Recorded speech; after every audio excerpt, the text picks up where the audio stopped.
Yes, sir. About to start the stream, everybody, in like 2 minutes, 1 minute. I'm just setting up everything, getting the hot mic ready. Got a lot of stuff going on today, man. World going crazy. World going crazy again. World state going crazy. Hmm. 2 minutes, 2 minutes.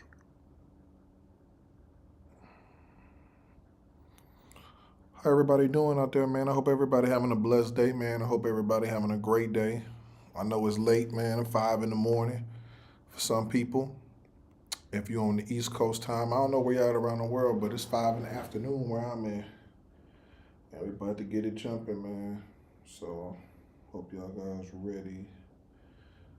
We'll start off with Iran military and soccer arms, and we'll probably go into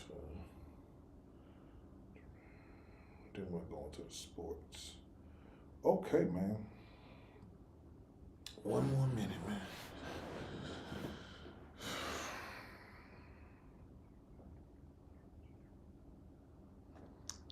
Again, man, I hope everybody having a blessed day out there. I hope everybody having a blessed day, an exciting day.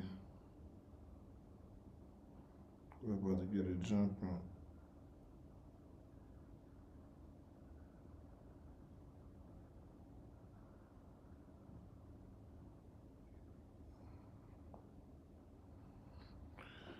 All right.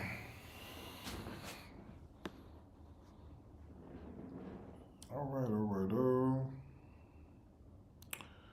What should we get into first?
Okay.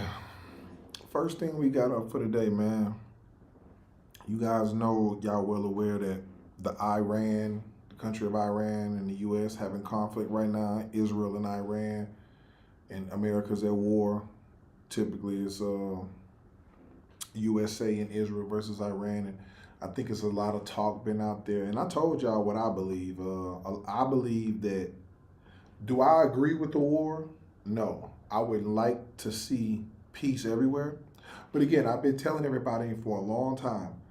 I truly believe on YouTube recently, it wasn't always like this, but recently on YouTube, Instagram, all our algorithms, I really feel like it's like I don't know if it's, to me, if it's like, and I'm someone who's not political, but to me, I feel like it's something like an anti-American or like a hatred for the U.S. It's kind of like whenever you're in power or whenever it's just like anything in sports. And you know, people out there might not agree because I get it. I see some of my other videos and people are very passionate about this. And it's like, I don't really care to argue. Again, we are entitled to opinion. You're more than welcome to come here and express your opinion in the comments. You're more than welcome to express your opinion anywhere you want. But I truly feel as though it's an anti-American thing that's going on right now. I've heard people say they hope our troops get hurt. I'm talking about Americans. This ain't, and this I'm not even talking about the internationals because I would go with the internationals. But like, I don't know if it's bots. It could be bots, but I see a lot of people just saying stuff like they hope our military loses or they hope we get messed up or we always doing this. And it's like, I'm like, bro, do you realize the U.S. has always tried to do stuff like they're doing now, control nukes and all of that stuff? Because I'm not even into politics, but I'm like, we've seen this before. But I know every time I see someone say something anti-American or going against the establishment, it takes off on YouTube. 100,000 views, 300,000 views, 700,000 views.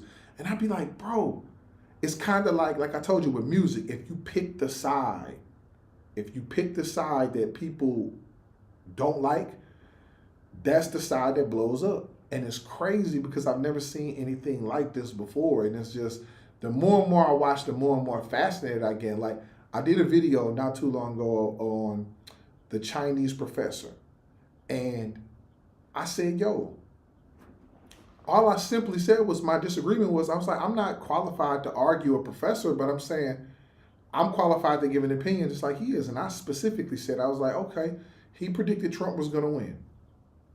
That's not a major prediction. It's only 2 people in the election. Okay, cool. You got that right. Trump's going to start a war with Iran. We always had problems with Iran, even before Trump. Like, everyone knew that. We have big problems with Iran and North Korea. I think the whole world knows that. We have problems with China and Russia, but that's kind of like on the global scale of the world, like who's going to run things, who's going to have power, who's going to control the economy, stuff like that. But everybody truly knows if it's 2 people that we really had a problem with, it was Iran and North Korea. That's why we don't typically have relations with those 2 countries, because we don't see eye to eye. And I feel like everybody knows that. So he predicted that, and I'm like, okay, that's not a major prediction because we already had tensions with both of those countries.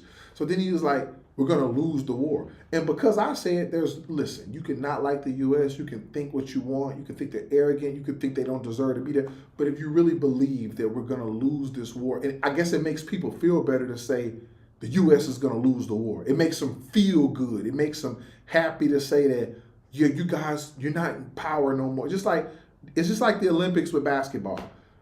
Because teams play us a little close now, oh, your dynasty's come, but it never does. So it's just like, I get it. Everybody wants to see Goliath fall. I understand that.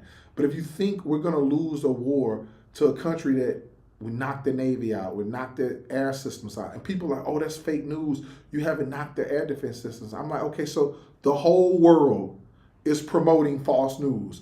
All of the news stations across the world are saying that we knocked the Navy out, we knocked the air defenses out, we're really running right over them. But you want us to lose so bad. And I'm talking about Americans. Again, this is not to my international. I'm talking to the Americans out there. I thought that we were America. I thought that we were like, one thing about these other countries, I'll give them their props. These other countries, they will support their country to the whatever. And I used to argue with my friends in Brazil and my friends in Argentina. And I used to be like, but the thing is, I used to tell them, I used to be like, man, why do all of the successful people in the world, well, most of them, want to come to America? I was like, why do people get super famous on an international scale and then they want to live in America? I'm like, I don't really see them, other than London, I don't really see like anywhere else where people just want to go because it's like they want to be in America. But I don't understand like why there's this anti-US algorithm going around right now. So again, we're going to watch. If everybody thinks that the U.S. is going to lose to Iran, we should compare. We should compare militaries, and we got a video up to watch, and we'll see whose military is stronger. This is a good video right here. U.S. versus Iran military power. Just 9-minute video, and again, this would be a good way to see which one's stronger.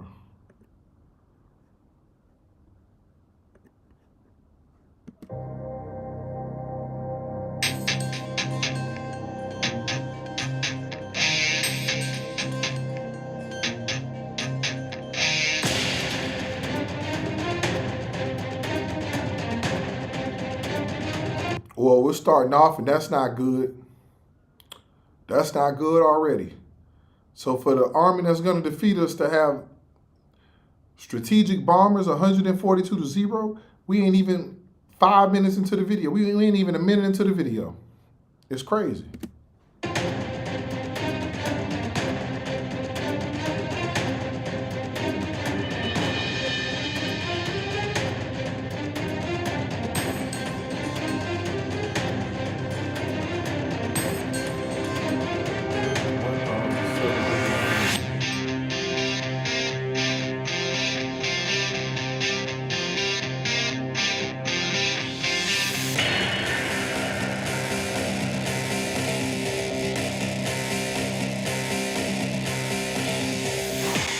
Maybe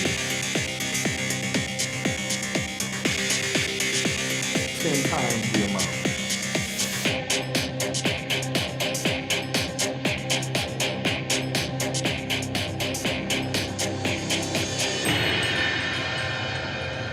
Jesus Christ. 4,650. That's Army tanks? 4,650?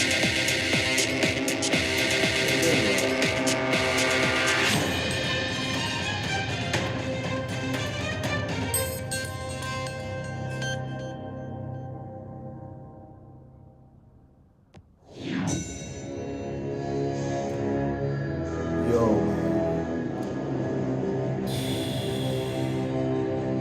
These are combat tanks. 4,650. That's 3 times the amount. This is not looking good, ladies and gentlemen. These are like fighter jets, helicopters.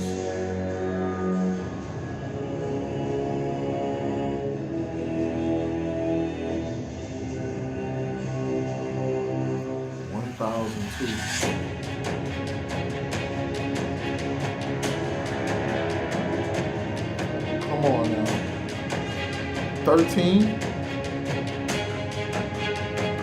These are attack helicopters. Come on now. 1,002 to 13. And this is the military that you guys think is going to destroy us. Bro, from what I've seen, the only leverage they have is they're willing to bomb our allied countries for power. Like for not power, but for, what's the word I'm looking for? They're holding our friends hostage by threatening to blow up other countries and blowing up their civilian places. And it's like, listen, man, you guys can get mad at me, but I'm just reading the facts. Again, I'm not political. I'm not Republican or Democrat or anything. I'm just a normal American citizen just looking at the evidence. 1,002 to 13. Wow. What are these? Those cannons?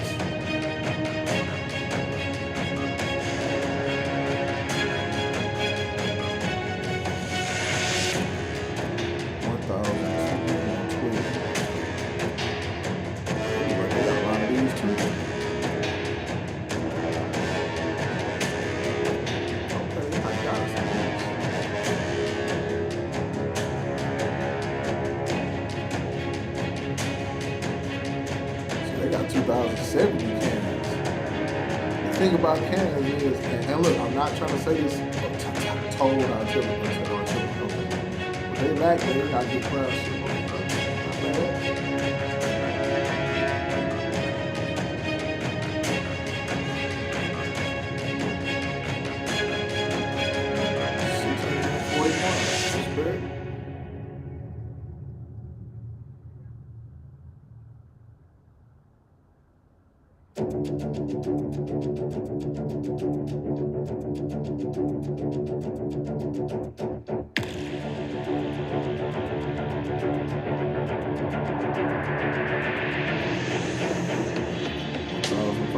They got a lot of ground ammunition. I see they in my list right here. I think they are ready for a ground attack. I see they got a lot of ground equipment.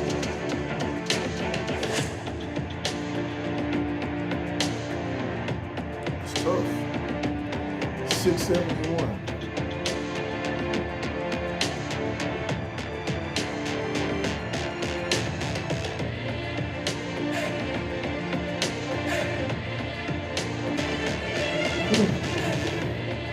See, already they invest a lot in like this type of equipment. Okay, now this is what I'm curious to see. Fighters won't fight it.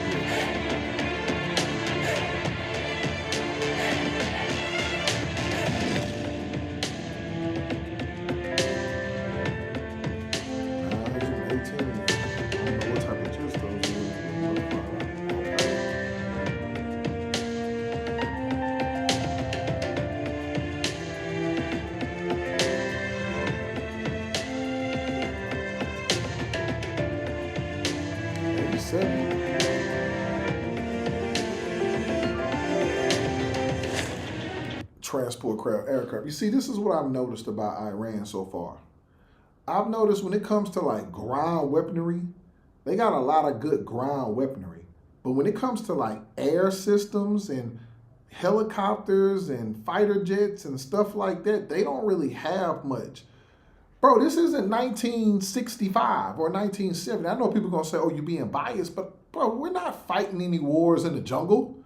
Like, yeah, you might have ground troops maybe one day, but like, bro, we're not fighting in the jungles and in the hills and shooting cannons at each other in the desert. Bro, in this age, everything is missiles and air defense systems and stuff like that. They're gonna be fighting with jets in the air. No one's gonna be on the ground shooting cannons at each other. So again, I noticed that the aircraft is very depleted when it comes to us. And again, I get it. We're the most powerful military in the world, so you're not gonna compare. But this is like, I didn't think it would be like stuff like this, like 918 to 87, stuff like 1,800 to 400. It's like, I don't think they're ready for air attacks or air defenses. I just think they got a lot of ground weaponry that don't, again, like, when are you going to use that? That's just, I don't know. I gotta keep watching.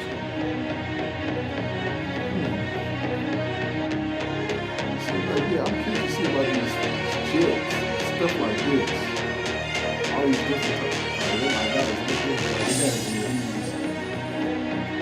Okay, 647. So, we don't have any. These must be expensive. 10?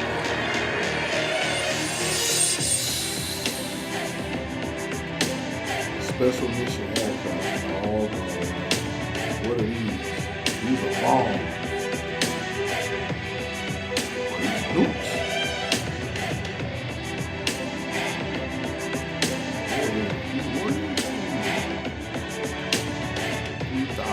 3,700. Zero. Oh, there's nukes. They gotta be nukes. Now, obviously, we'll never use nukes. Obviously, we'll never use them. But 3,700 to zero. And this is why I think people don't understand the U.S. doesn't want. This is the thing. The U.S. has been having nukes forever. They've only used them in Japan. Those are the only time they've ever used them, when they attacked Pearl Harbor.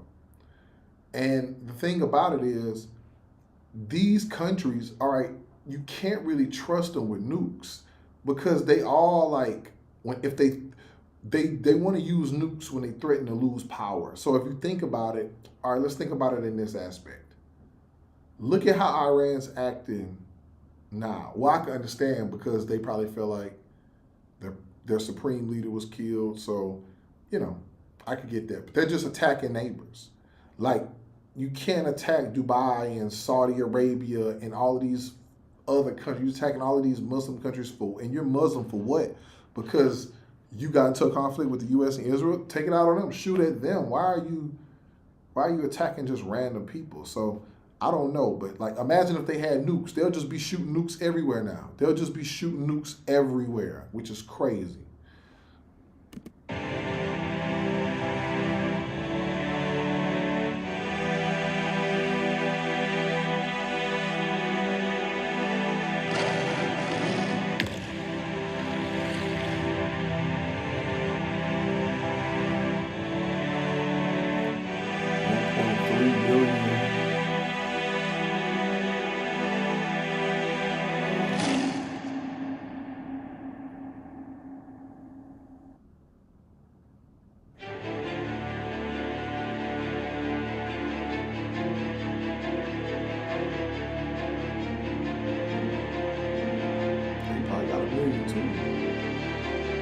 Oh, 610,000.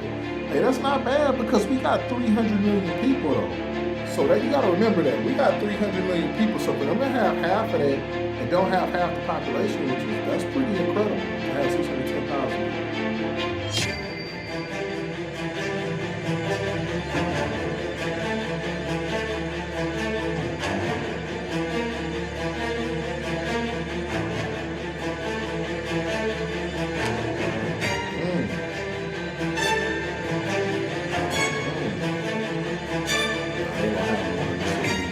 Special forces.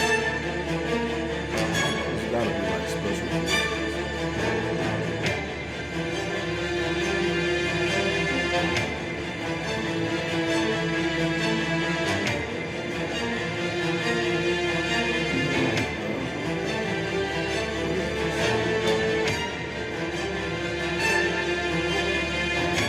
Reserve forces.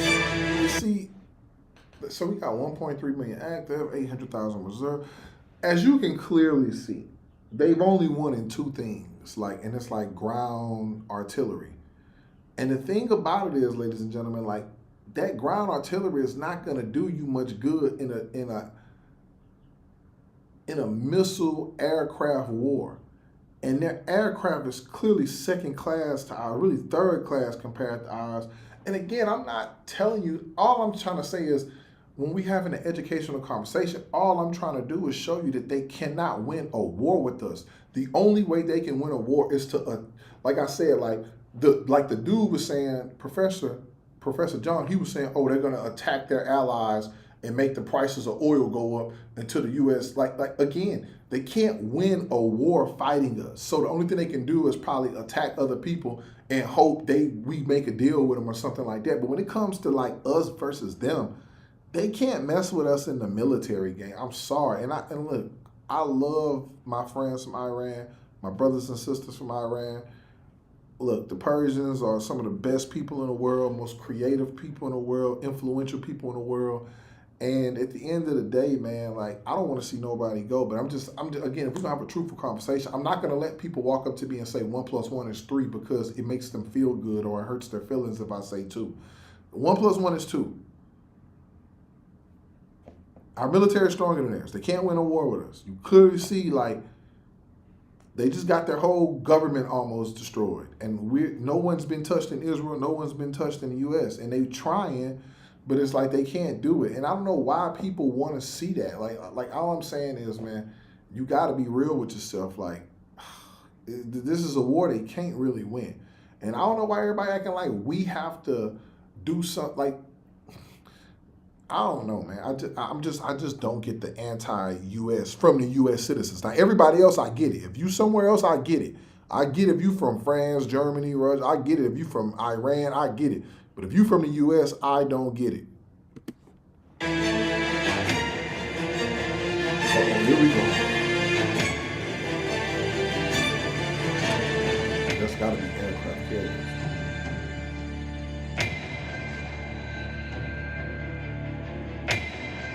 We got 11 aircraft carriers. They got 0. The submarines. Are these missiles? Are these submarines that have missiles in them? Or are these just regular subs? 70.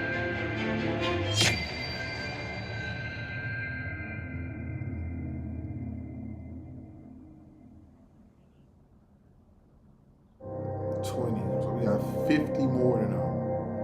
But that's impressive to have 20 submarines. I'm sure we got more than that. Oh, I thought we had more than 7.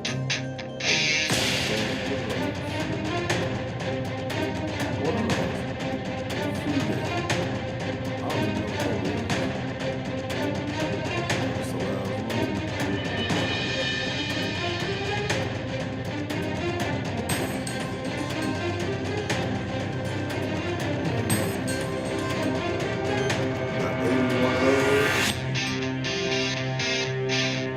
those are destroyers, and they got 0. So, man, like I said, you can clearly see that their military is nowhere near close to ours. It's not even, it's night and day. I'm sorry, ladies and gentlemen. I know you want to see the U.S. go down. I know you want to see this as dumb. And again, I don't understand how people always say the U.S. is bullies, but then say they can get beat by everybody. If you talk to people, oh, Russia can defeat the U.S. Oh, China can defeat the U.S. Oh, North Korea can defeat the U.S. Oh, Iran's going to defeat the U.S. But yet you're calling us the world's bully and all of this stuff. But again, he keeps doing what he wanted. I'm not saying, I want peace. But what I'm saying is you can't have it both ways. Either the military can beat us or they can't. And like I said, like I just don't think he can win. Now, That's my only thing. Like, who's got the stronger military? Obviously, we do. That's been proven. But again, I'm not here to I'm not being a proponent of war. I don't want war. I want peace. But I'm just saying, like, to say that we're gonna lose this war because you want us to lose is just crazy. So, yeah, that's all I really gotta say about that. But like, yeah, they're not messing with our military. That's nonsense. Okay, let's move on into the next. And stop being anti-American. Like, if you're American, try to support your country, whether you believe in everything or not. It's just like, where do you go if there's no America for you? Like, what do? You think these countries take you in? You think these countries who, and it's funny to me because I've lived in so many countries, man. I've lived in over 20 countries. Bro, these people don't like you like you think you do. Like, again, like, they look down on you in a lot of these places. So you can think they on your side because they're saying this and that, but them people really don't like nobody American, really good or bad. So support your country. All right, moving on. Did you guys hear about the Iranian soccer girls? I want to see what's going on with them. Soccer team.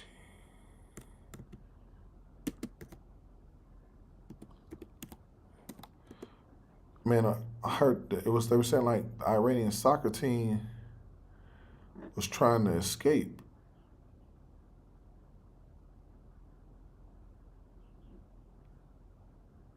I'm gonna see what's going on.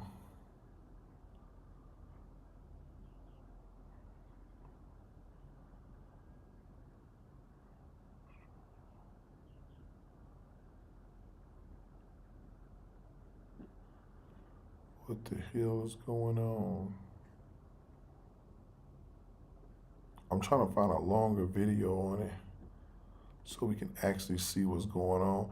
But basically, in so many words, I believe the Iranian girls, here it goes right here. Grave fears for Iranians women's football team as they were threatened for refusing to sing anthem.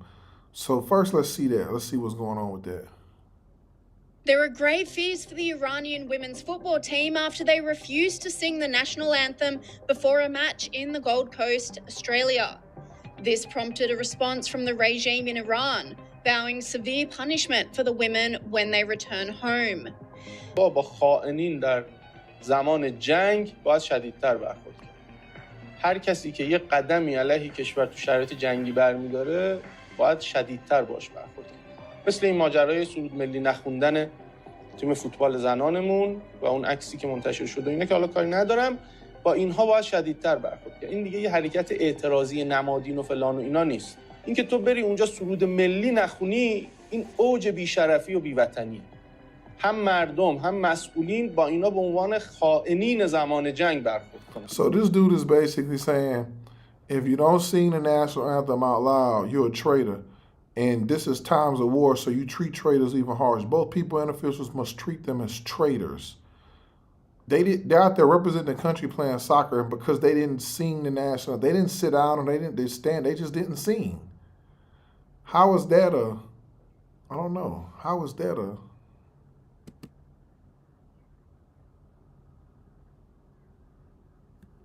I don't know. باید باشون برخورد درست حسابی هم بشه. This sparked fear from the team, who were filmed signaling for help in their bus.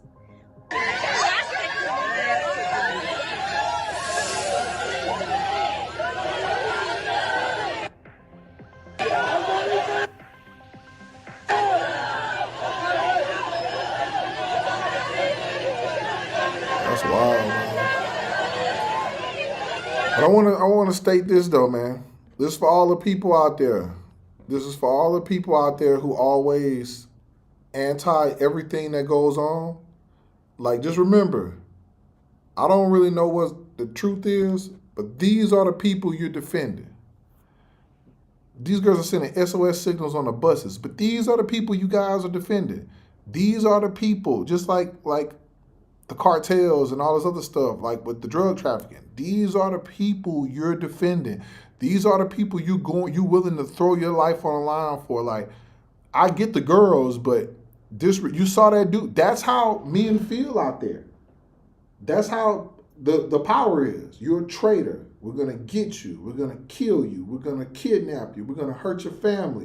If you don't come back, that's another thing I'm hearing. I'm hearing that before you leave Iran, they make you, they check to see if you have family. They don't want people defecting and leaving, so they make sure you have family or you got something to come back to or something they can hold over your head. And I heard a lot of these girls wanted to take asylum, but the only reason they didn't was because they got a lot of their families hostage, and they're scared of what can happen if they don't come back. It's not the first time I heard about that in Iran. Online commentators blasted the Iranian regime for their response, with this person saying, "An Islamic regime state TV presenter just accused Iran's women's national football team of treason for not singing the anthem and demanded they be punished as wartime traitors. The penalty for wartime treason in the Islamic Republic? Execution." These women showed silent courage on a global stage. The regime's response? Death threats on national television. This is who rules Iran, not reformers, not moderates, thugs who threaten to execute female athletes for a moment of dignified silence. And the international community are calling on the Australian government to step in and protect the women. Iranian journalist and activist Masih Alehad pleaded with the government, saying, "Hello Australia, this is your moment. We need your support." Iranian's football team refused to sing the regime's anthem right after the killing of Ali Khamenei. State TV called them wartime traitors. Now they're on a bus back to Iran, flashing the SOS hand signal through the window. I call on Australian government to them. Don't send them back to danger. Please give them protection. And women's rights activist Dara Safai doubled down, saying, on International Women's Day, members of Iran's women's national football team used the internationally recognized signal for help gesture. Reports say their families in Iran are under severe pressure and have been threatened with death to stop the players from seeking asylum in Australia. After refusing to sing the Islamic Republic's anthem, their lives are now at risk. The Australian government must act immediately to protect them. The fears come after the late Ayatollah Khamenei's son was named the new leader of Iran. Iran has a new supreme leader, Ayatollah Mojtaba Khamenei, the son of the deceased dictator, was announced recently. Now, what is that telling you? What is that telling you? It's telling you that they want to kill these girls. And at the end of the day, people can think what they want to think. But again, when people always say America's so evil, America's this, yeah, is America perfect? Absolutely not. Have they done racist things? Yes. Have we done things in the past? Yes. But you're free to do what you want to do. You're free to say, I don't like Donald Trump and I don't like his policies in a vulgar way. If you don't believe me, just cut it on CNN, cut it on MSNBC, hell, cut it on YouTube. You'll see so many people cursing them out, calling them the B word, calling them trash, calling them a racist. And again, they did the same thing with Obama. Again, because we know they would, again, and that's the only thing about Republicans that I want them to understand. Like, as someone in the middle, I want them to understand it. Yes, it's nasty right now, but it was nasty when it was with Obama too. Let's not act like it wasn't nasty. Yeah, he was praised by like the liberal stations, but you guys don't get it twisted. And that's the only thing I want Republicans and some white people to understand. Like, while yes, I agree with you. Like, it's nasty with Trump and it shouldn't be like this, but it was very nasty for Obama. It was really nasty. You guys were finding faults for every little thing he do. He wore a brown suit, a tan suit, you lost your mind. He signed any type of policy, you lost your mind. No matter what he did, you were against it. You said he should be impeached. You said he should be thrown out of office. It's literally like, that's the only thing about the states. If you were a Democrat, you're going to hate everything the Republicans do every time. You're going to say they're killing people, they're destroying people, and it's the same thing. I'm like, we're the only one. We always use that type of rhetoric on both sides. I just don't like how now they're trying to act like, oh, we never were really that nasty. Yeah, you were really that nasty. But it's on both sides, though. And I just like, for me, I just be like, as someone who just go around the world, I just be like, bro, like, we all looked at it as a joke because of this. Why can't we just pretend to have some decency or pretend to have some decorum? Because this is the other side of it. Now, while we might not be perfect, we function. You're not gonna say F Trump and then you're gonna be chased out the country like this. Like, this is wild. This is wild stuff. And you have freedom of speech, and you have freedom of protest, and you have Colin Kaepernick kneeling for the flag. Now, they ruined his livelihood and didn't let him get no more things, but he was able to sue and get money. And he wasn't arrested. Like, he wasn't threatened with his life. Well, he was threatened on the internet and stuff, but he didn't really fear for, oh, they're gonna kill me. And I know some people be like, well, I don't know. He wasn't gonna die from protest. Now, there are gonna be some people making death threats on the internet, but like these girls are in serious danger to die. And it's crazy because all they did was not sing the national anthem. And like I said, man, this guy's son then took over. So who knows where this stands? But man, people, you gotta understand, man, it's real out here in this world.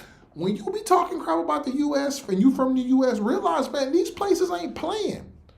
You think you could do this in China? You think you could do this in Russia? You think you could do this in North Korea, Iran, Pakistan, Afghanistan? You think you could have the freedom to express, to say F the U.S.? Go to these other countries that you love so much and say F them in their country and see how much freedom you have.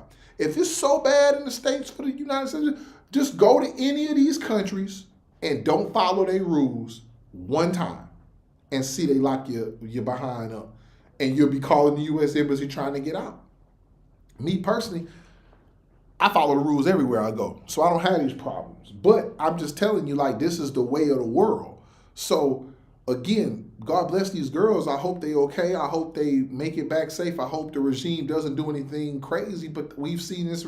We've seen in these type of countries what go on. You know, they're already looking at women as second-class citizens. So who knows what they think now? But man, this is just crazy. And at the end of the day, man, it's sad. It really is sad. It's sad because no one really feels like they did anything wrong, but it doesn't really matter because they're on the plane back, and once they get back in Iran, it's going to be, who knows what's going to happen. I hope it's no public execution or beheading or nothing like that, but I'm pretty sure they're gonna lock them up at least. They're gonna lock them up and do some things. I don't know. I highly doubt they're just gonna just let this go, especially right now when they got all of this conflict going on. So who knows, man? God bless the girls. Having a moment of courage, man. But unfortunately, this is the world we live in, and the world we live in, the people that everybody's out there protesting for and defending and saying, these are the guys you want to have nuclear bombs. These are the guys you want to have nukes. The guys that want to publicly execute women for not singing the national anthem. These are the guys you want with nuclear bombs in their hands. You clearly see how when they got mad, they started attacking all of the Muslim brother countries. So what do you think is going to happen if they had like 20, 30 nuclear warheads? They'll just be shooting them everywhere, man. It's crazy, man. But yeah, that's all it is for that. Let's move on to the next topic. What's the next topic? Oh, man, yeah. Jasmine Crockett.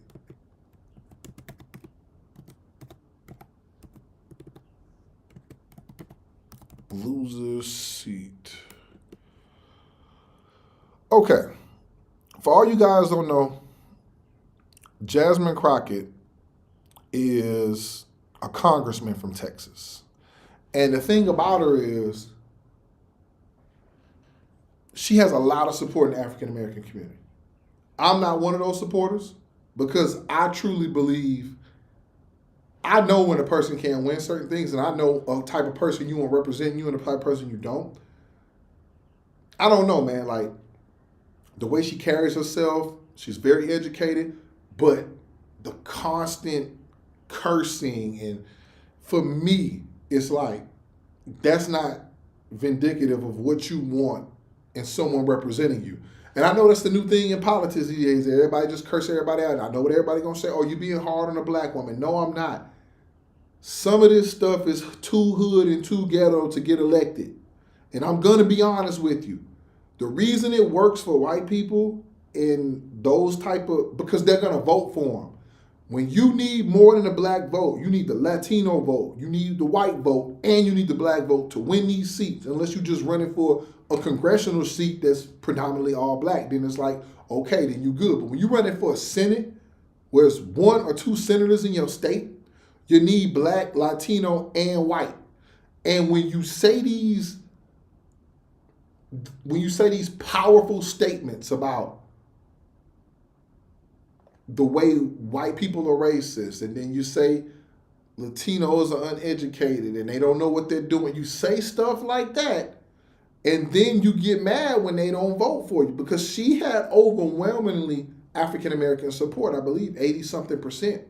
But the Latinos and the white men and white women didn't vote for her because, again, they don't feel comfortable with her. And you can say it's for whatever reason, but it's just a lot of black people don't feel comfortable with her. Like I said, like, they're not going to come out and say that. They're going to come out, again, you're going to have the big people. Like, I remember when Stephen A. Smith was talking about this, and everybody jumped on Stephen A. and called him an Uncle Tom and all of this. And I just say, anybody who not Democrat, they call it Uncle Tom. Look, I already know that. That's why I don't get into politics, because I think it's ridiculous that you can be friends with someone and because you don't agree with them politically, they'll not be your friends no more. Like, and it's crazy. Like, I've heard my own people tell certain people, they're like, yo, I can't be cool with you because you support Trump. And I be like, bro, who cares who he supports? What does that have to do with you? Is that controlling your pockets? No. But again, this is what we dealing with in this day and age. This is the type of stuff you got going on. So anyway, this lady says a bunch of little stuff. I remember one time she was drunk and she called Trump the bitch word while she was lit. And I don't know, man. She just been doing a lot of stuff. And I knew she wasn't going to win this. I said, I'm like, bro, running for the Senate is a mistake. She's not going to win. It's bad enough it's hard to win a Senate seat in Texas as a Democrat. It's really tough. And I don't remember the last time it's been done. But it was like, that's not the person I want fighting for me. And I remember I saw this interview where this white lady was talking, and she was like, I love Jasmine, but we need somebody who can win. And she couldn't have been more correct. This other guy, I don't even know his name, but what's his name? Something. I didn't really pay too much attention to this race, but I knew she wasn't going to win. Whoever that guy was, I knew he was going to win. And I said he was going to win because anybody but her was going to win. And this is what they wanted. And I wish she would have saw the play. The play was to get her to run so she would lose her congressional seat. And I don't see why she fell for it. I don't think it was enough hype for her to win in Texas. Like, all of them polls, I feel like they was all colluding together to make it seem like she had a really, really good chance of winning, so she would run, lose her congressional seat, and then they knew she would lose the Texas Senate seat because, again, the people not crazy. She's not going to win the Texas Senate seat. She'll get blown out in a race. So it's like, this guy actually has a chance because he probably makes white people feel comfortable. He makes Latino people feel comfortable. He makes certain black people feel comfortable. And it's like, again, you got nobody to blame for yourself because of the way you ran your campaign, the way you conduct yourself, the way you talk in public hearings, the way you do it. When you get that stigma around you, because they always say, oh, we don't want black women to seem angry. No one's making you seem that. You seem like that in all your clips. You're the one always cursing people out in Congress. You're the one who's always going off. You're the one who's always in all of the clicks on Instagram and Twitter, and they say, oh, she's fighting. That's not fighting. It's like putting on this grandstanding. So when it comes time for those same people to vote for you, they're going to be like, I don't know, she ain't my cup of tea. Like, and you can't get mad about that. You cannot get mad about that. So anyways, break it down.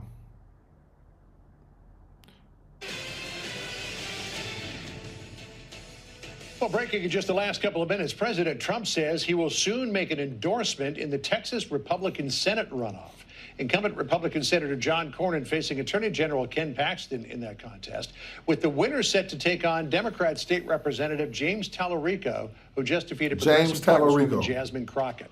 And the president is turning up the pressure, saying the Republican he does not endorse should, quote, immediately drop out of the race. Let's bring in Matt Whitlock, former senior advisor to the National Republican Senatorial Committee, and Megan Hayes, former director of message planning for the Biden White House. Matt, we got to start with you. Now, I've never heard the president do this before. Well, I think what likely happened is last night the president's advisors likely went to him and said, John Cornyn overperformed the polls in order to avoid having to spend $100 million in this state, which we might have to spend if it's Ken Paxton versus James Tallarico. Get in, endorse Cornyn, take this off the map so that you can save that money for offensive opportunities in states like Georgia, Michigan, and other places. Because I think Republicans feel like they have a good case to make against Tallarico, but we know Democrats will spend $100 million if they feel like they can beat Ken Paxton. Republicans would love to use those resources other places. So my expectation is the endorsement for Cornyn will be coming. You know, we have seen Texas increasingly turning blue in big cities like Dallas and Houston. And John Thune, the Senate Majority Leader, said that there's a real risk that the Democrats could flip this seat. He said, honestly, if you look at the polling in a general election setting, I don't think it's outside the realm of possibility that the seat flips, depending on who the Democrats nominate. And here's the RCP average. You see what they said? The possibility Texas Senate seat flips blue depending on who they nominate. And that's why this race was so important. They feel like they can flip the state blue with this guy because he's predominantly ain't been heard of, don't have too much controversial stuff about him. They're going to market him as the average dad. He just wants to come in and help. He believes in democratic values and blah, blah, blah, blah, blah, blah, blah. That's what they going to flip, and they got a chance. But when you bring Jasmine Crockett out there, you immediately turn off white men, you turn off Latino people, you turn off some black men. Again, black women are going to vote for overwhelmingly. And black men are going to vote for overwhelmingly. But there's going to be a few people like sitting back saying, can she win? Do we really want her in charge? Do we really want to see a show at every Senate hearing meeting? I don't know. Average in the matchups. Cornyn beats Tallarico 45 to 43.5. Paxton 46 to 45. Now look at these numbers. If this was a head-to-head matchup, Cornyn is up by 2%. But you see that 1%? That 1% is margin. They could easily lose that. That's why you just heard the president say, whoever I endorse drop out, because they really want John Cornyn to win. Because I'm from Texas. I know what's going on. They really want John Cornyn to win so they don't have to spend that money on Paxton. Because when you spend all of that money, now when you get into the actual race of Cornyn versus Tallarico, the Democrats could spend double the money and then just try to take him out with ads and all type of stuff. So they want to use that money towards, flipping him. In a state like Texas, for a statewide race like senator, those numbers are razor thin. Yeah, and I actually think that they're probably even more than if the turnout that is coming in is being calculated. Mm-hmm. Democrats turned out more yesterday than they have for the first time. Turned out more Dems than Republicans since 2002. It's an incredible number of Democrats turning out in Texas for a primary. So I think that these numbers and these margins are even closer. And Democrats, if they see that they can win. So for the first time since 2002, Democrats showed up to vote more than Republicans. What is that telling you? Texas has always been a red state, Republican. That's why people don't vote, because the governor usually always Republican. The Senate seats are always Republican. Most of the mayors are always Republican unless you're in a Democratic city. For them to turn out more this time, they feel like they can win. They feel like they can win. They feel like this is their time to shine. We know we got it. And that's why they voted for Tallarico. Will put the money there and will put that seat back in the map, because it will take Republican resources out of other states that are also close. So Democrats could have a real chance to take back the Senate. As you said, Cornyn overperformed last night because Paxton was leading in literally all the polls, and Cornyn squeaked them out by a couple of percentage points. And then he took a flamethrower to him afterwards. Listen to what Cornyn said. I refuse to allow a flawed, self-centered, and shameless candidate like Ken Paxton risk everything we've worked so hard to build over these many years. There is simply too much at stake in this midterm election for our state and for our country. I think he was pretty disappointed that the president didn't endorse him in the primary. Do you think the president will endorse him now, or might he choose Paxton? I do. I do think he'll endorse Cornyn now.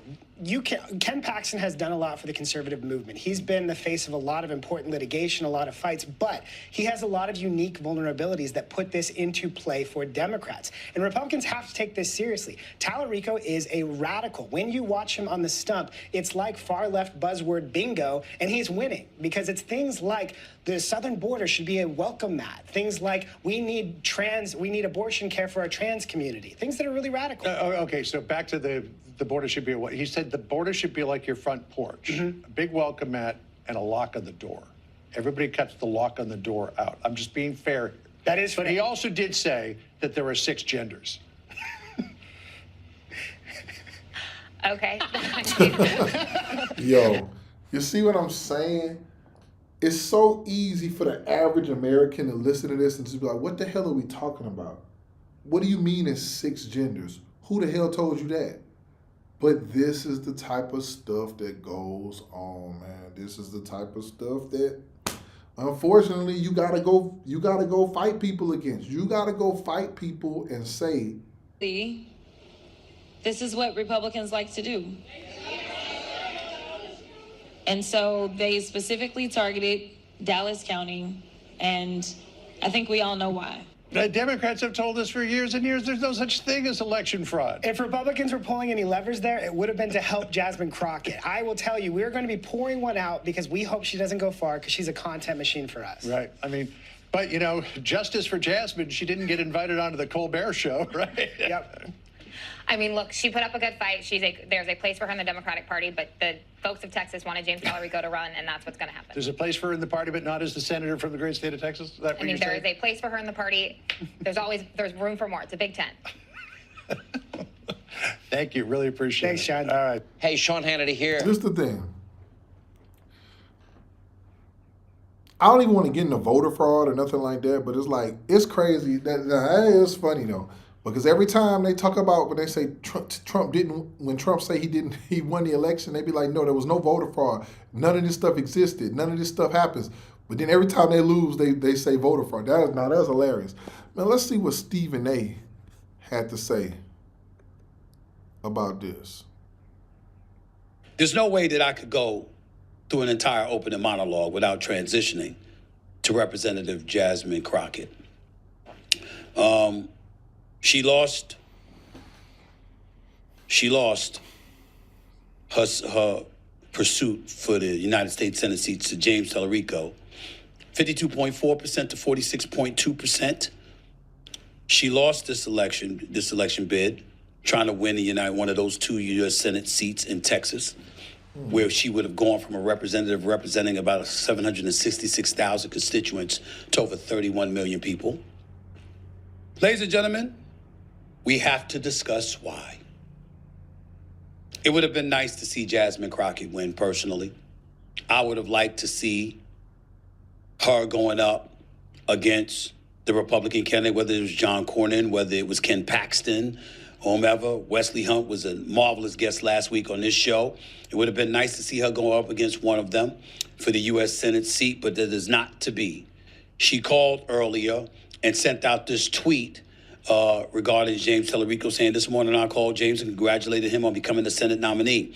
Texas is primed to turn blue, and we must remain united because this is bigger than any one person. This is about the future of all 30 million Texans and getting America back on track. With the primary behind us, Democrats must rally around our nominees and win.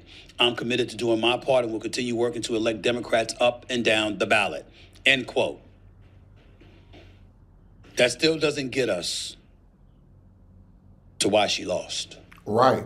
Ladies and gentlemen, they all send these notes after they lose.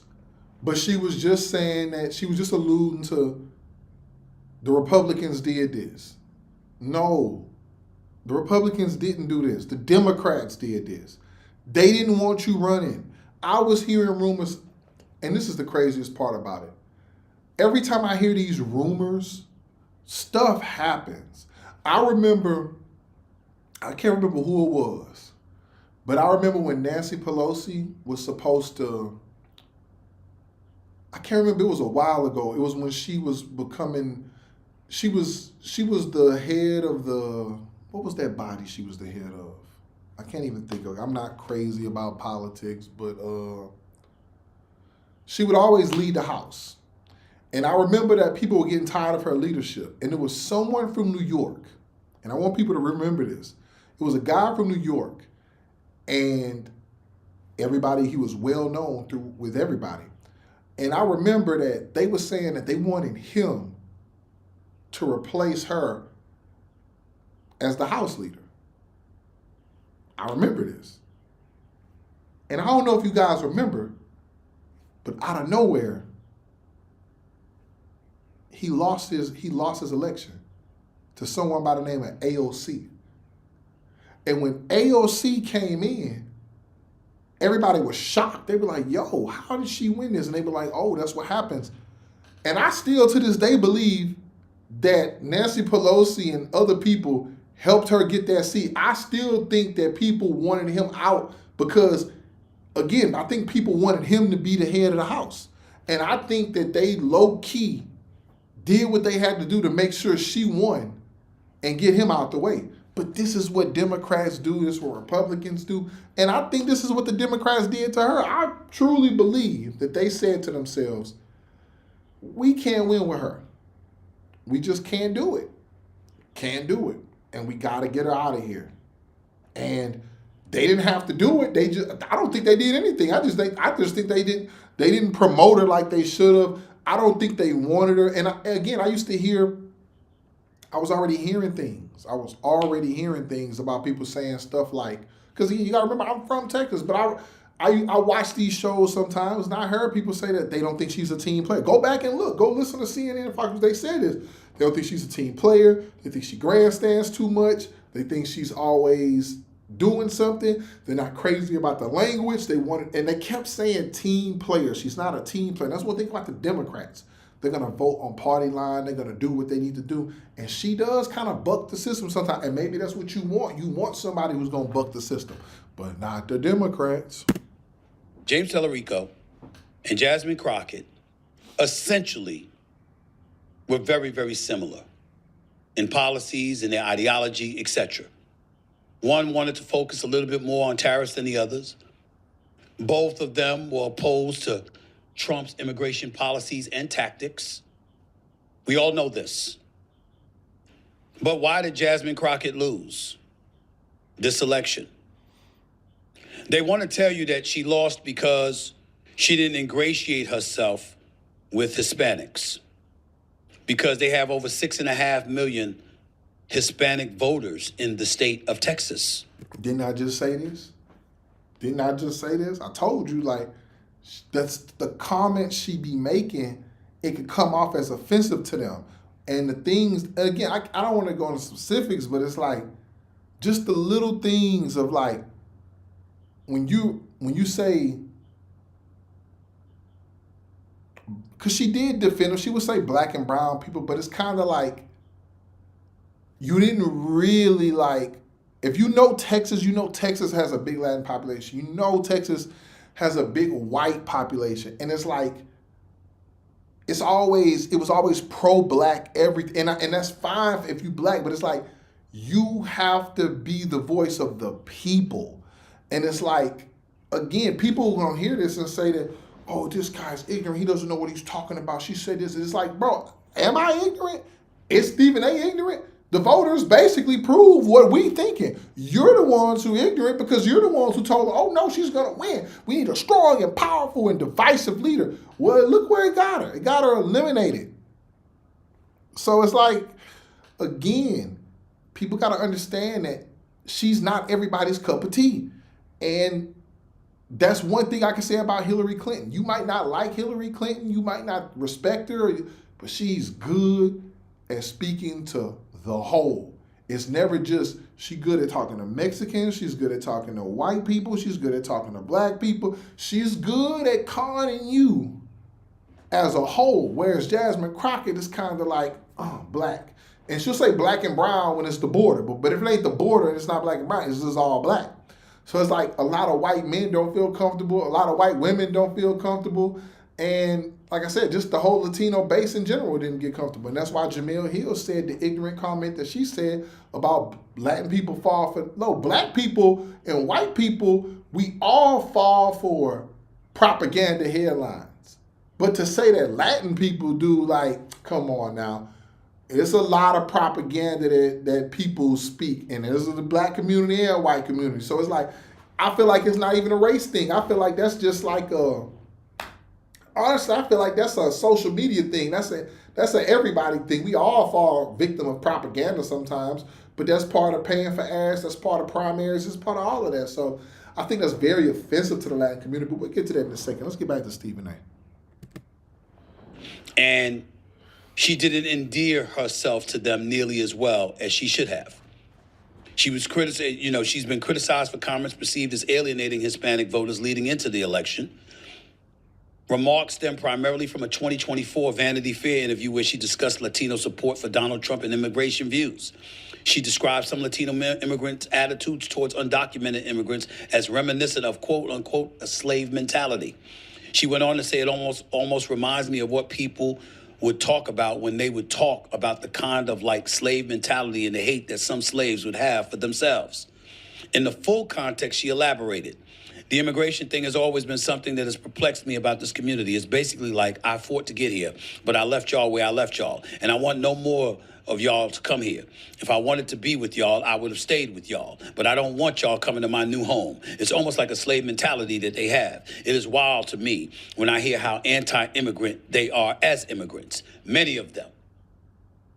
Perhaps the most damaging thing was when Jake Tapper questioned her about an exact quote that she gave. It was at a church event in April of 2025.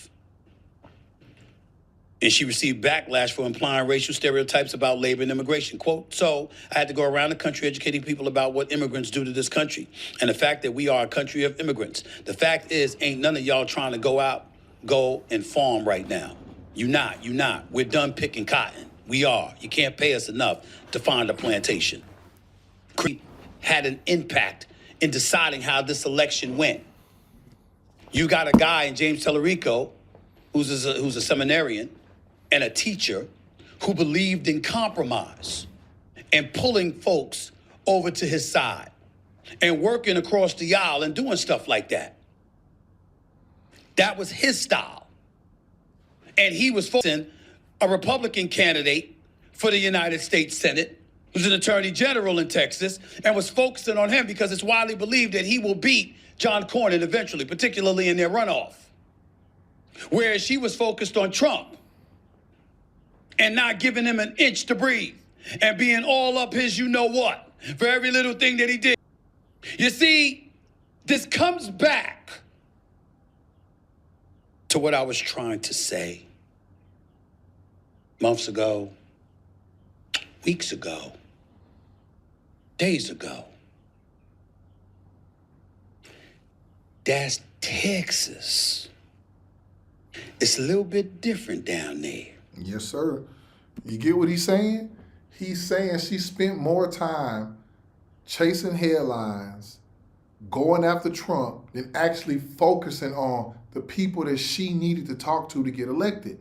Black women in these days, because they're going to say you're not protecting black women. They're going to say you're a sexist. They're going to say you're a racist. They're going to say you hate your own people. And it's not just the media. It's like even these podcast shows, the biggest podcast shows will say they'll know nothing about what's going on in the average day American's life. But if they see it and they know they'll get clicks by defending a black woman, they'll say, oh, you this sexist or you this racist or you're Uncle Tom. But they won't actually discuss why she lost. They don't want to talk about why she lost. But she didn't lose because of the reasons you saying. That's what they saying. Ladies and gentlemen, I was in Austin, Texas, nearly 2 years ago. And I was watching an episode of Martin at 1 a.m. And this has never happened to me in my life. In the middle of the program, it shut down and went to commercial. And the commercial was the American flag over the television screen and the national anthem was playing over the airwaves. That don't happen in New York. That don't happen in D.C. It damn sure don't happen in L.A. But it happens in Texas.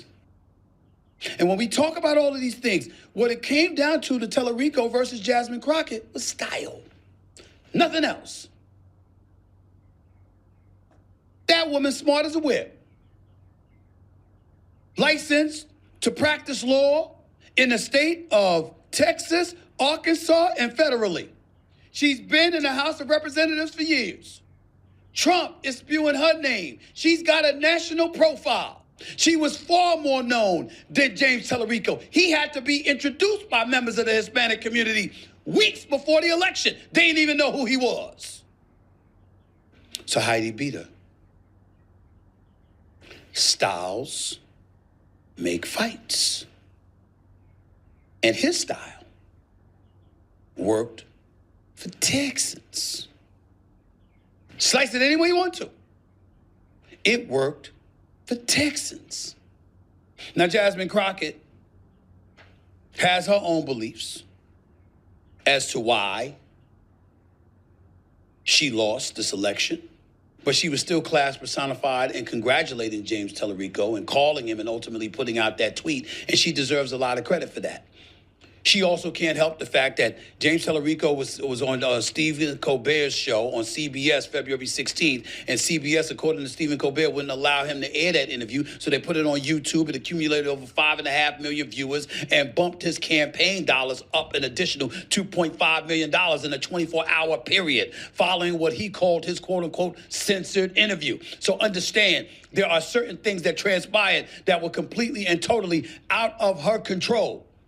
But in the end, what it came down to was strategy and tone.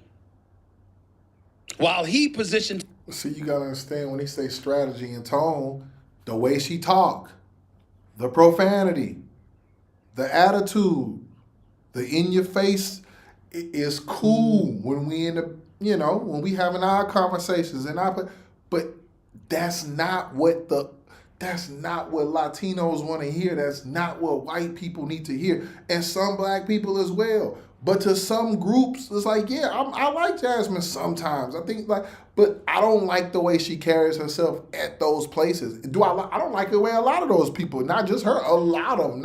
It's unfair to say she's the only one. I didn't like the way Marjorie Taylor handled herself at those places. I don't like the way that a lot of those places. It's nothing wrong with being fiery, but I think those two particularly, Marjorie, I can't even pronounce her name, Marjorie, and her, I just think they do too much. And like the other lady, what's her name? The other old black lady. I forgot her name, but like, I just figure it's just too much grandstanding. It's too much. And that's why I think it's hard for the Democrats to wrap their arms around Cory Booker. It's just too much grandstand. It's like, it's not enough actual substance to what you're saying. You're just talking and you're just hoping that you can play the race card, but. Himself as a teacher in the Senate, injecting progressive Christianity and focusing on education, compromise, and building coalitions. She positioned herself as a street fighter who thrives on confrontation. Viral clashes with Trump and other Republicans, etc. She emphasized her national name recognition from congressional fights and argued criticism of her was rooted in racism and sexism. Mm-hmm. No doubt it worked with a lot of black voters. No doubt it worked with some women, but in the end, was it enough to beat the... Thank you, Stephen A. What did I just say? It worked with some black voters. It worked with women, but it ain't with black women and some black men and some white women who just super liberal. But it ain't worked with predominantly most women. It didn't work with predominantly most Latinos. It didn't work with predominantly a lot of white people. That's who you need to win Texas. Texas has 30+ million people. You're gonna need at least 1 million to 2 million votes somewhere up in there maybe for a Texas Senate seat. You always say they disenfranchising black people from voting. So who are you reaching out to next? It's just not working. It's just not working. It's messaging. It's not working. Fellow Democrat who was a novice compared to her for a United States Senate seat representing 31 million people out of the great state of Texas? No, it was not. That is a fact. As I've said on many occasions, you don't have to be extra when Trump gives you all the ammunition in the world. Just sit around, treat him like the Dallas Cowboys. Be patient, just wait for it. They won't let you down. Somehow, some way, Trump won't let you down. I was saying this. I was saying this countless times. And in the end, what it comes down to before I go to break is this. One could easily make the argument that Jasmine Crockett and, frankly, Kamala Harris ran into similar issues. Very similar issues. Both leaning a lot, perhaps too heavily, into emotional arguments and outrage over Donald Trump.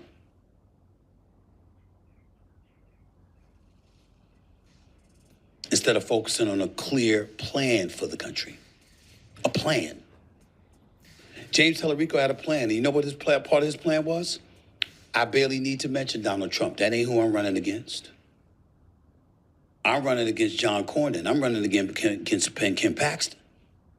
I'm going to have to run against one of those two for the United States Senate seat. I'll deal with Donald Trump when I get to the United States Senate. Right now, this is what I got to deal with.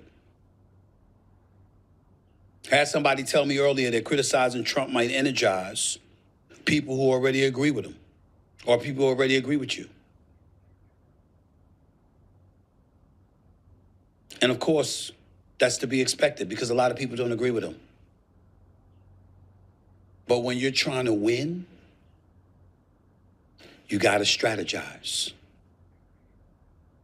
James Tallarico learned pretty quickly what it took to win. Jasmine, who's a sensational political talent, who has her share of supporters, she had a different strategy. One that could potentially work against Trump someday. The problem was, that ain't who she was running against. Mm-hmm. It was James Tallarico. And that's why he's the Democratic nominee for the Senate seat for the great state of Texas. And she is not. 866-967-6887. And that's the bottom line. And like they said, it's like all of these grandstanding congressional seats. And I'm just telling you, go look at everybody who's a Democrat, who's powerful as far as clips on Instagram and YouTube and just all of these people. It's always Trump. Everything is Trump. Everything is Trump this, Trump that, Trump this, Trump that, Trump this, Trump that. And it's like they don't ever give you a clear, direct plan or a clear, direct vision, and they never answer a question. And the same with Republicans. They do the same thing as well. But I'm just saying, you're competing against them because you want these seats. It's always Trump. You can't blame Trump for everything. You came up with this plan, and it didn't work. So, again, man, this is nothing against Jasmine Crockett, but it's a lesson out there to the next people running. Don't focus on the goal before the first goal. When you got 3 battles to fight, focus on the battle in front of you. Don't look down the line in 2028, 2027. Look at 2026. What's right in front of you? Tallarico. Then what's after Tallarico? Paxton or Cornyn. Then you go whatever you want to do after you the senator. But it's like, I never thought she had a chance. I think Stephen A. being a little polite. I don't think she ever had a chance. I don't think she was ever getting elected. I don't think she stood a chance, and I still don't think she stand a chance to ever get a seat. She reminds me of the guy from a few years ago. I forgot what his name was. O'Bear or O'Hare or something like that. He came in, everybody thought he was going to flip the seat. He didn't. You can't, listen, you're going to have realistic thoughts, and you're going to have to be a moderate down the middle Democrat. You can't be all open borders. You can't be all, everybody can come in, everything LGBTQ. Texas is a different place. You gotta have a hard line if you're gonna have a chance to win. So with that being said, shout out to Jasmine. Hopefully she get it together, and she's a very educated woman. I hope she realized the grandstanding won't do her any favors, because she's too talented to be. And again, I know a lot of people are not gonna say that. They're gonna say, oh, she's not and she's ignorant. I don't believe that. I believe she's smart. I believe she's talented. I believe she knows a lot. I just think she got too into the theatrical games, whereas focusing on the actual program that you were trying to show people that you could run as the senator. So with that being said, that's it for that. What's next? What's next on the menu? What we got going on now? I forgot. So far we didn't hit Iran.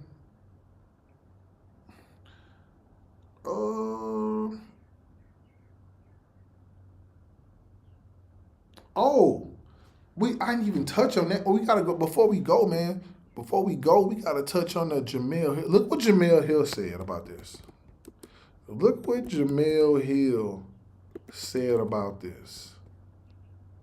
Jamel Hill, Jasmine Crockett. You gotta see this. You gotta see this. Bro.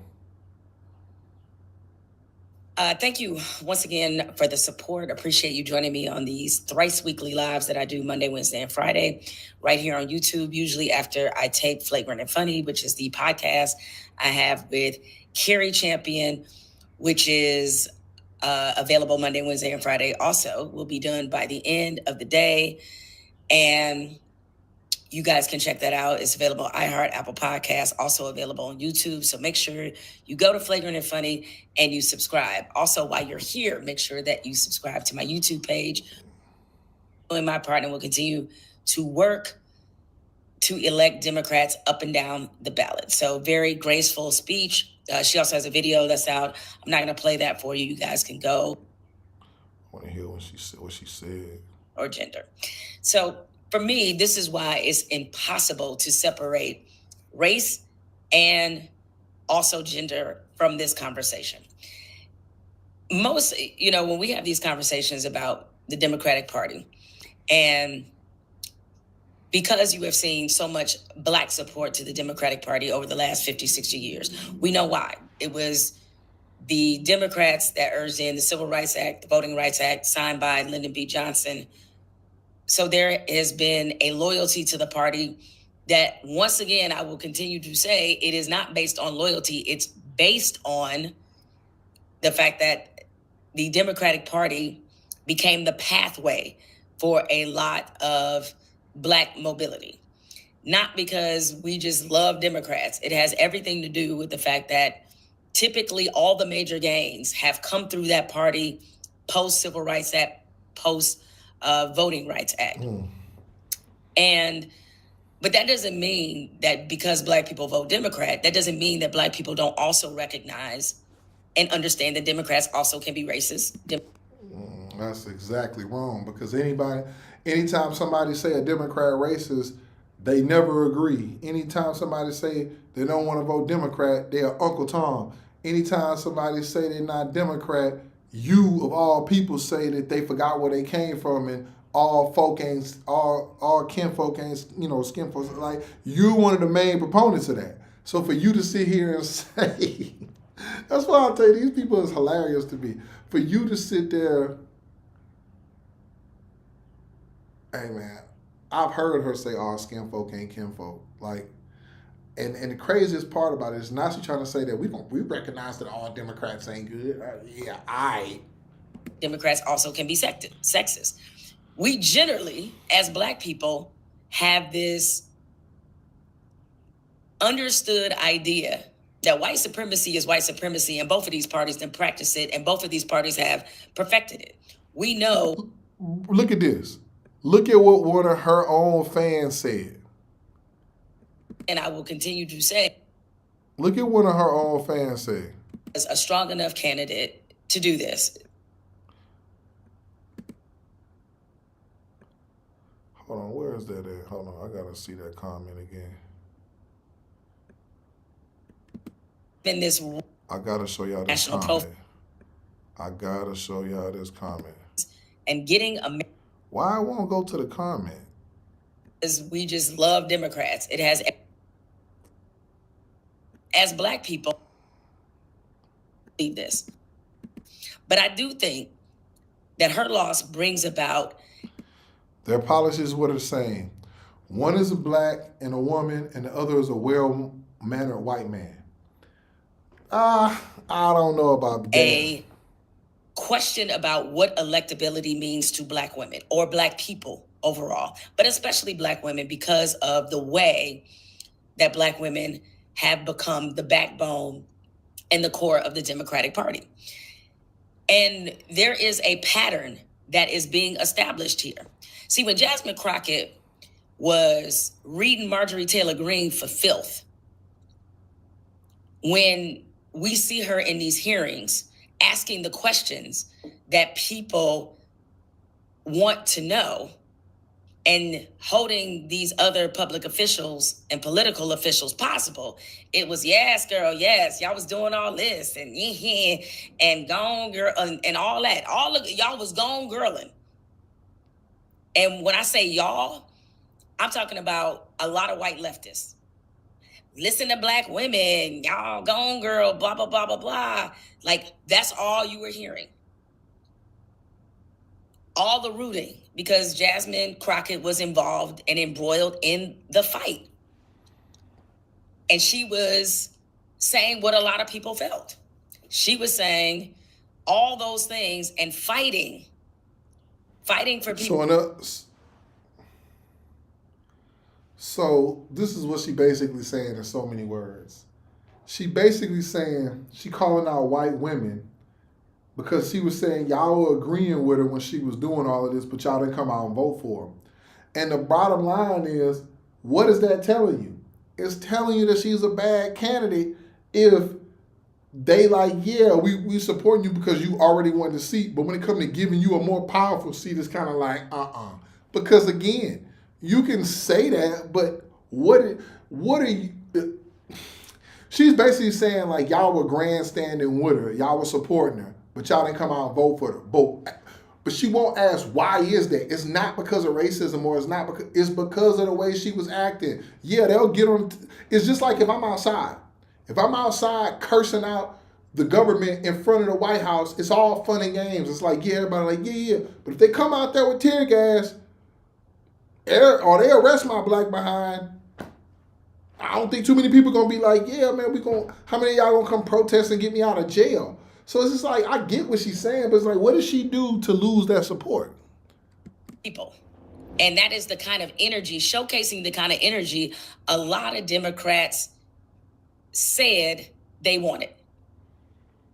We've seen Black women do this before. Saw it with Kamala Harris. Remember when Kamala Harris was in the Senate at the congressional hearings? It was, yes, girl, hold them accountable. Or however people do it. It was all of that. And then until Stacey Abrams, same thing. Stacey Abrams, when she's out there setting the foundation, helping in one of the most progressive, smart, structured voter registration campaigns in Georgia, helping to turn Georgia blue. It was, yes, Stacey, gone, girl, gone. All that again. But what happened when all three of them tried to run for higher office? What happened? Then let's just start. I'm going to tell you what happened. Nobody voted for them. That's what happened. It's not racism. They don't want that type of leadership. And you got to ask yourself why. As a black person, ask yourself, why don't they want that type of leadership? There's been black people who's got elected before. They didn't like, I could go through each one of them. They didn't like Kamala because they felt like she was fake. No one ever heard about her blackness until it was time to get elected. It was always pro, I believe, Indianness. It was all, her family's white. Like, I never really heard anything with her saying, yo, I'm black. They're talking about like she's a member of the sorority. Okay, what does that mean? I never heard any of this until it was the election that I'm super like this. It's just kind of like Hillary Clinton with the hot sauce thing. It happens. Jasmine Crockett, and again, Kamala didn't have support. A lot of men didn't believe in it, and she still got the overwhelming black vote. But it's like, it's your job to convince men and black men in all different age groups, ethnicities. You got to convince people to want to vote for you. You have to convince people to want to vote for you, no matter what you are, no matter how old you are. It's your job. It's not my job for me to be like, okay, this is what you got to do to convince me. No, you got to convince me because you want my vote. Like, I just hate how everything is just like, everybody just do black women so wrong. No, they just lost the elections. No one cheated them. Like, they just didn't run the campaigns to convince enough people, and that's okay. It's okay. I'm still proud that they ran, but come on, bro. Like, you thought that Kamala, everybody knew Kamala wasn't going to win. Everybody knew Jasmine Crockett wasn't going to win this Senate seat. Now, I'm not going to lie. Stacey Abrams, that was kind of, I thought she had a chance. I thought Stacey Abrams had a chance, but I wasn't convinced all the way because of the way she carries herself, and she's kind of like, I thought she had a chance. But again, I don't know what Jamil Hill's talking about. With Jasmine Crockett. Okay. Jasmine Crockett, once she decided to jump fully into this Texas Senate primary, in this Texas Democrat race, then you heard a lot of quote-unquote white leftists. Suddenly, Jasmine Crockett's record for Israel, there was the misinformation about her taking money from AIPAC. It was how she talked. It was how she related. They started picking her apart. No, they were not picking her apart. This is what they did every single time as she went. People always say that you just wasn't listening. I've heard this about Jasmine Crockett for years. Everything you just said, they've always talked about with her. Now, I'll give you on Kamala, it was different because, again, people didn't really have a high ceiling on Kamala. She kind of came out of nowhere, and you tried to really illegally do it. You didn't let people vote. That's why Kamala didn't win. Kamala didn't win because you didn't allow the voters, the Democrat Party did not allow the voters to pick who they wanted, like Obama wanted them to do. What did you guys do? You tried to sneak her in and say, oh, you're the nominee. Because you knew that she wasn't going to win. But you guys wanted a female president that bad to where you like, it doesn't matter. We're going to tell you what's best for you. Because if she would have had to run against anybody, including Gavin Newsom, which no one's a huge fan of, but Gavin Newsom would have beat her in a run-up. Like, she wouldn't have been the nominee if you would have had a fair, open race. But you didn't want a fair, open race. You wanted a black woman in office, and y'all snuck her in and got mad when people didn't vote for her. That's what happened. Picking her apart. So the same people who was like, yes, girl, do that. Black women, listen to them, la, la, la, all that. As soon as she started seeking something that was about her, about leadership, they love the labor, they hate the leadership. As soon as she started seeking real leadership, and not to suggest that being a House of Representatives is not real leadership, it certainly is. But the moment she chose to rise above the station she was at and be more than, yes, girl, and be more than that, that's when it all showed up. And it was the same with Stacey Abrams. It was the same with Kamala Harris. Y'all, it's yes, girl, when you're the labor. It's, we don't know if you're electable when you try to be the leader. How many times have we seen this before? It's not just with black women. And it's just that black women, because you're getting it from both directions, you're getting the racism part and the misogyny part at the same time. That's what makes the difference. So it's racist and misogynist if you don't vote for people you don't really like. No one really liked Kamala. No one really liked Jasmine Crockett except black women and some black men. And that's misogynist and that's racist. Jamel Hill's lost her mind. Like, she really has lost her mind, bro. Like, I'm gonna be real. She's really lost her mind. And like, this is why she'll never be elected. This is why, like, for these TV shows, she can only really go on like CNN and say this type of stuff because like, now you can see why ESPN had a problem with, like, I'm not saying that what she can say what she wants to say, but it's like, it's so one-sided and it's so not true. It's like, you got to tell the whole story of what happened. And again, am I a political activist? No. Am I like the most up-to-date person with everything? No. But I can read, I can watch current events, I see what's happening, I hear how people saying, I watch social media, I listen to people interviews, I listen to their campaigns, I listen to their pitches, and it's like, you drawing these conclusions and you're not even from Texas and you don't be in California. You don't know what the Californians thought about Kamala Harris. You don't know what the Texans think about Jasmine Crockett. Don't get me wrong. If you talk to black women, they're going to think she's the, they're going to say this. But to be honest with you, there's a lot of people out there that question, could she win? And is this the type of leadership you want? But I guess they racist too. Anyways, man, let me find a part she said about Latinos. But in general, your leadership, then you got a problem. That's the same Hillary Clinton y'all saw in 2016. Stacey Abrams, one of the...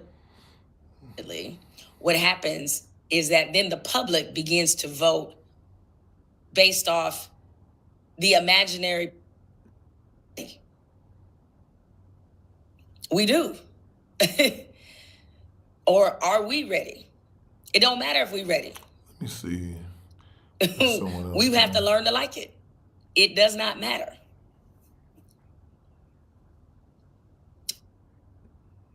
It's considered to be the political norms. See if somebody got it. And so we got to stop. All right, I'm going to say it. Being held hostage by this principle about who's ready. You're not held hostage. You just got to win the election. We do. Jamil Hill. Or are we ready? Says it don't matter if we're ready. Latinos. We have to learn to like it.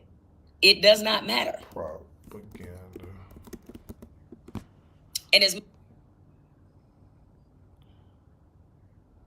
Yeah.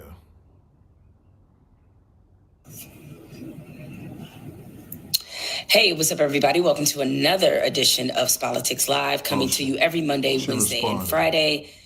And really happy to join you guys. I have a lot to get to and super excited to talk about what I have to talk about today, because today I'm going to have to give a read, education, and a history lesson all at once.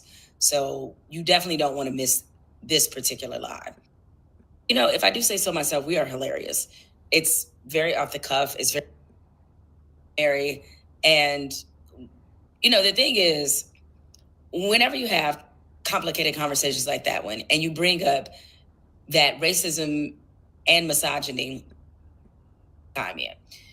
and definitely the money difference between her and James Tallarico was significant. He had way more money than she did, and she jumped into the race later. So these were also factors into why Jasmine Crockett wasn't able to win that primary. Totally understood. But racism and sexism were still in the building. And as long as we're talking politics, identity politics will always and always have been a part of our American political system. So one component that I focused on was talking about the influence of the Latino and Hispanic vote. And when I use those terms, let me just say that I'm using those terms, I understand, very broadly. I can break it down by group and say, okay, we got Mexicans, we have Venezuelans, Guatemalans, we have Cubans, we have Puerto Ricans, Dominicans. Like, I know that everybody doesn't vote the same and that there are very specific issues that are different to every community. And it depends on state too. Latinos in Texas don't vote the same way Latinos in California do. I live in California. I completely understand this.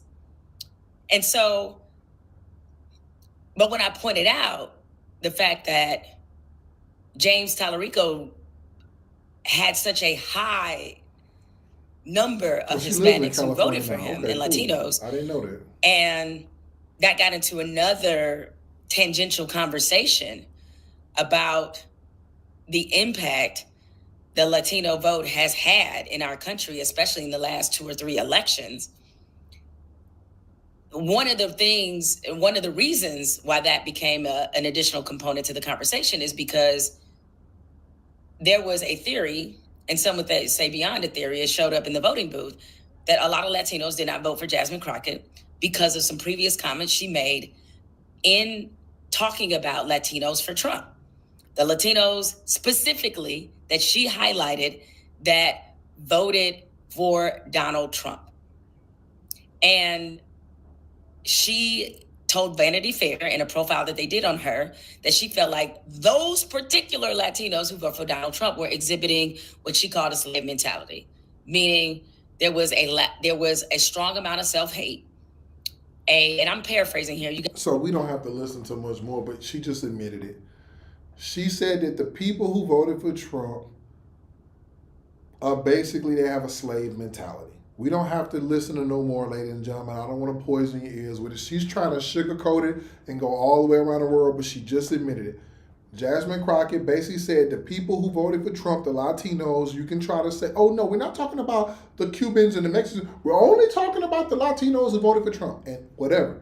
She said the Latinos who voted for Trump, and Trump got the most Latinos ever, that they have a slave mentality and all this other derogatory stuff, and they wasn't having it, and they didn't vote for. Case closed. So with that being said, this is the type of people they sit out there to protect these people. These are the type of people that don't admit when they're wrong. Listen, they just didn't like Jasmine Crockett. It's okay. We didn't vote for her. They didn't vote for her. They didn't put her in there. It happens. Go to the next election. But to sit around and cry racism about it, you're only perpetrating a stereotype. So with that being said, I respect her for defending herself, but man, come on. Anyways, man, enough of this stuff, man. Let's move on, man.